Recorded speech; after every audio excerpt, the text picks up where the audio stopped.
दिलशाद भी पहले से बेहतर है। डॉक्टर ने मुझे बताया कि उनका ऑपरेशन सक्सेसफुल था। वो जल्दी ठीक हो जाएंगे।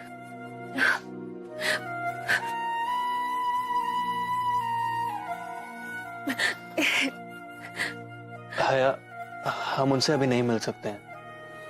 अभी हम घर चलते हैं। हम शाम को आएंगे, उनसे फिर मिलेंगे।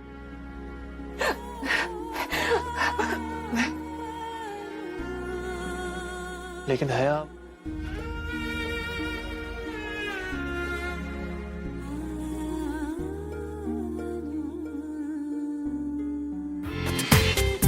पूरा एपिसोड देखिए ZEE5 पर।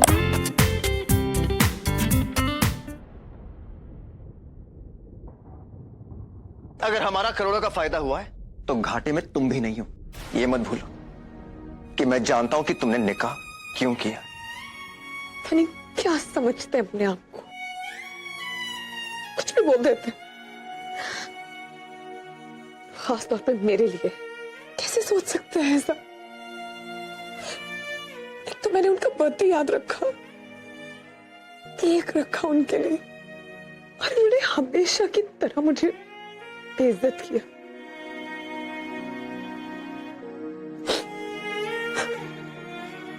क्या गलती थी मेरी? कुछ नहीं हो सकता।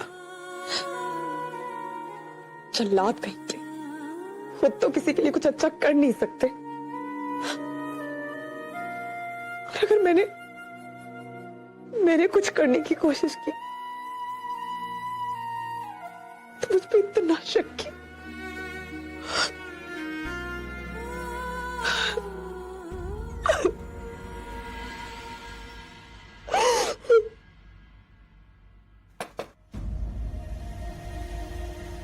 कौन? आसमा?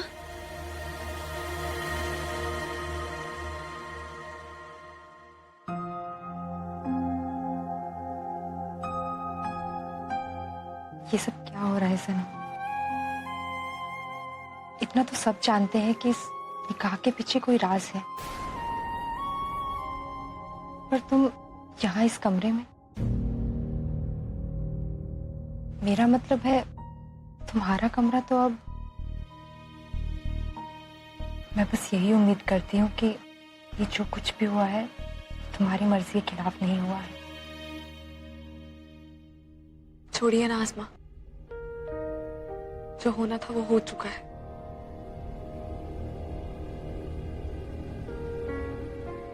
आप जानती हैं, अपने निकाह को लेके मैंने कितने सारे ख्वाब देखे थे।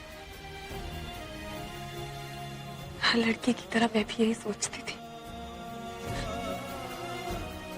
कि निकाह के बाद तो जिंदगी में सिर्फ खुशियां ही खुशियां भर जाती।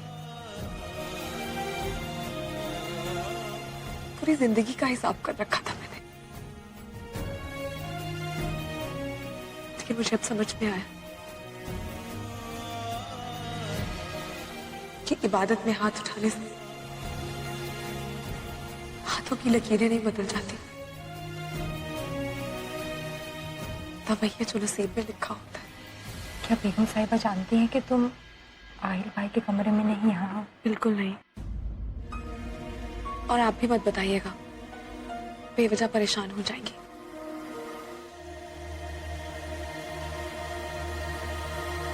अरे सनम बेटा, ये आहिल कहाँ है?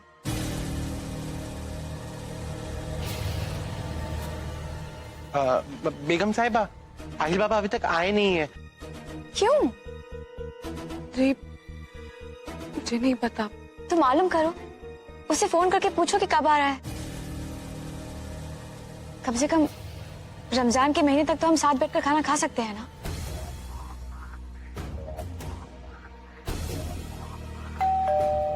लगता है आ गए, मैं देखती हूँ।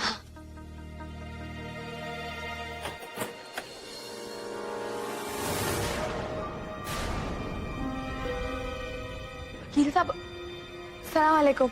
वालेकुम सलाम। मुझे आपसे और बेगम साहिबा से कुछ जरूरी काम है। आइए ना। ये वकील ये इस वक्त यहाँ क्या कर रहा है? बेगम साहिबा, वकील साहब आए हैं। अरे वकील साहब, आइए आइए। अस्सलाम वालेकुम। वालेकुम अस्सलाम। कैसे आना हुआ वकील साहब? अल लतीफ, इनके लिए भी खाना लगाओ। जी जी नहीं शुक्रिया, मैं खाना खा कर आया हूँ। तो बताइए वकील साहब, कैसे आना हुआ? बेगम साहिबा, मुझे पता चला है कि आपने आयल साहब का निकाह नवाब साहब की वसीयत के लिए करवाया है।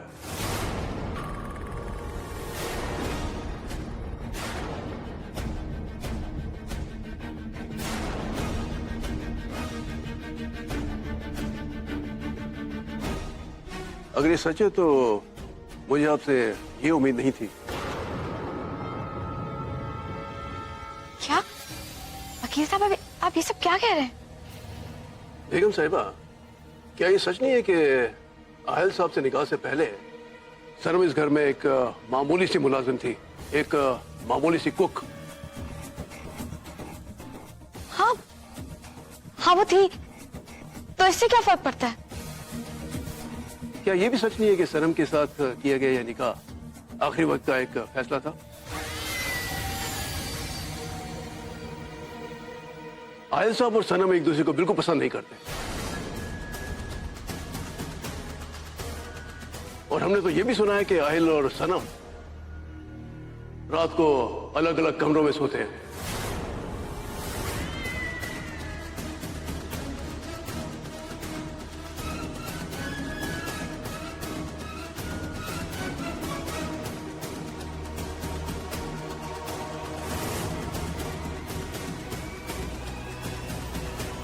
तो क्या आपकी खामोशी को मैं ये समझूं कि जो मैं कह रहा हूं वो सच है? बिल्कुल नहीं, ये सच नहीं।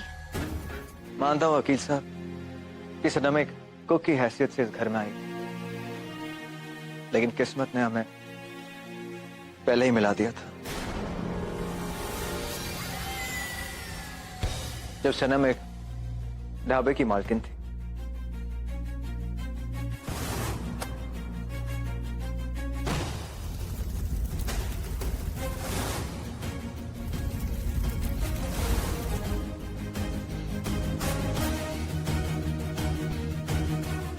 और पहली बार दिल ने इसे देखकर कहा था कि यही है वो लड़की जो सबसे अलग है।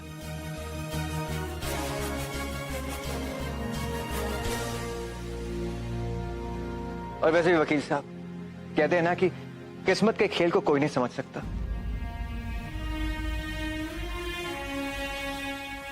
हमारे साथ भी ऐसा ही कुछ हुआ है।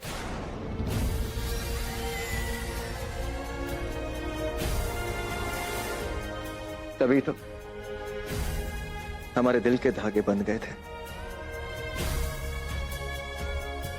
और तभी सनम का नसीब उसे यहां भोपाल ले आया।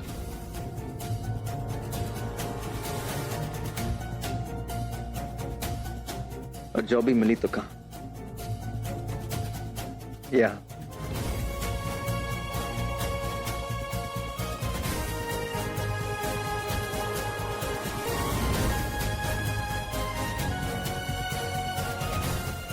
You know what, वकील साहब, आपको आने में थोड़ी देर हो गई।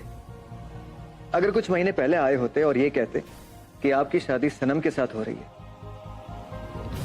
तो शायद मैं आपकी बात पर हंसकर उसे टाल देता। लेकिन वक्त के साथ मैं सनम को जानने लगा। उसके अंदर की छुपी उस लड़की को जानने लगा। पूरा एपिसोड देखिए ZEE5 पर।